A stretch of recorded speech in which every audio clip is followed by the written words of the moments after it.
Sono Massimiliano Barison, ho 44 anni, sindaco della città di Albignasego, eletto nella lista di Forza Italia, sono un libero professionista architetto e ho avuto un'esperienza sia come sindaco sia come assessore provinciale al lavoro e alla formazione della provincia di Padova. Per me è la prima esperienza e il mio obiettivo sarà quello di essere un portavoce del territorio, di essere un sindaco in regione per portare all'interno di questa istituzione superiore quelle che sono le istanze dei comuni, le istanze dei cittadini, le istanze delle associazioni di categoria del mondo del lavoro, proprio perché ritengo che in questo momento particolare ci sia bisogno in regione di avere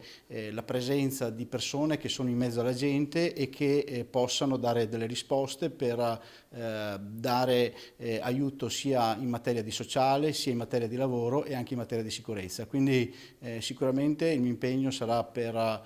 fare in modo che la regione sia maggiormente sentita nel territorio della provincia di Padova, ma anche in tutto il Veneto.